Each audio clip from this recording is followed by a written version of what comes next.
Well, on a sunny Sunday afternoon, this was not the news that most Aucklanders, myself included, wanted to hear. Aucklanders that were out enjoying the beaches and the parks and the Prada Cup and the big day out. We have been in a very special position for a long time, unlike most countries around the world where we've had all of our normal freedoms. But while the news of a level 3 restriction is not welcome, it's not entirely unexpected. We know that the Covid-19 transmission around the world is rampant. We know from recent experiences in both Perth and Melbourne that this is something that we're going to have to expect and deal with time and again as there are incursions. Also, I think that most of us as Aucklanders accept that we needed to take this action, that we needed to err on the side of caution, that I think we didn't know what variant it was yesterday, but it has now been revealed that it is the more transmissible UK variant. That means that we need to take extra action to stop that transmission across the community. We don't know yet what the spread of Covid-19 has been from this particular family. We know that there was a young girl at school, Papatoetoe High School, my old school as it happens, 1,400 students at that school, and we saw the impact of the spread on an earlier occasion at Marist Girls. Until we know the degree of spread, then again we have to act in a preventative way. All experience in New Zealand and internationally is that we need to intervene early and we need to intervene strongly to stop the transmission of Covid-19. We've been here before, we've faced it before, and we've beaten it before, and we'll do it again if we do all of the right things.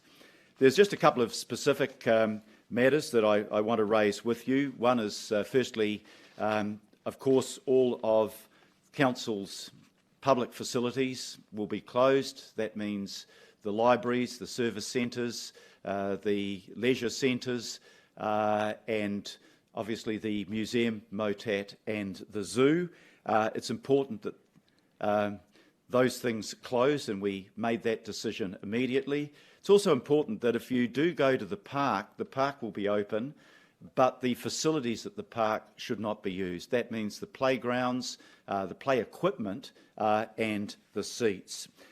Secondly, the question of checkpoints. So I was on the phone yesterday to the regional commander, and she affirmed that the checkpoints would be in place by midnight, and I think to a large extent they were. There are 8 checkpoints both to the north and to the south of the city. They've learnt from the past experience. They've relocated some of those checkpoints so that they are accurately and most appropriately placed. And the people that had the exemptions last time will know that they will be looked at as an exception to the rule. What I do want to say to people that may be leaving Auckland because they don't want to deal with a level 3 restriction, please don't leave for that reason. The police will stop the vehicles, they will ask the questions, and if you don't have a good reason for leaving, other than you maybe want to go to the Batch for 3 days, that's not a good enough reason, and you are likely to be turned back. In addition to that, there is the question of panic buying.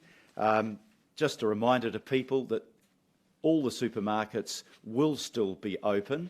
And in addition, we'll have that expanded list of facilities that were open at the end of the last level 3 period. So that includes dairies, greengrocers, butchers, as usual and as before.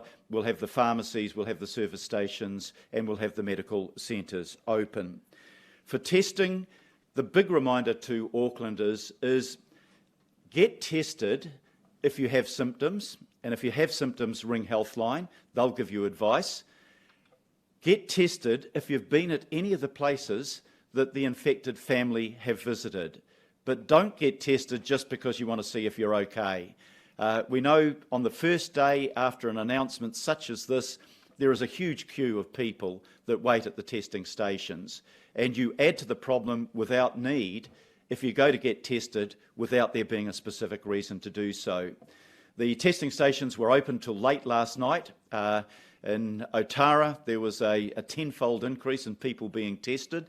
That's a good thing if people believe that they may have been in touch with those or at places where those that were infected have been, or they have symptoms.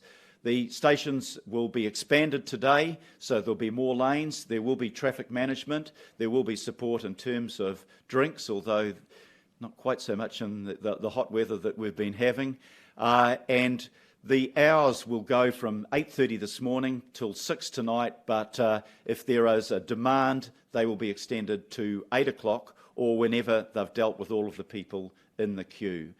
So really important if you do have symptoms to get tested, but please, if you don't have symptoms, you haven't been where the infected families were, it's not necessary to go today. In terms of support for businesses, first of all, just remind Aucklanders that businesses will be open for click and collect, but the public-facing services of the business will not be open. I came in on the Southern Motorway this morning at 6 o'clock this morning. The traffic was lighter than normal. There was no hold-up in the traffic, but the roads were still busy. And what that shows is that they're, under level 3 as against the lockdown, most businesses will be able to operate. But for those businesses that are affected, the Prime Minister has given me an assurance and an assurance publicly that after 72 hours, the government will look to provide support for those businesses that have been badly affected and need that help, and I welcome that assurance. So that's a brief summary of where we're at in Auckland. We wish it wasn't happening, but we know that it needs to happen. The important thing is to close down this transmission as strongly and quickly as we can. That is best for the well-being of our people and, for that matter, for the economic activity in the city.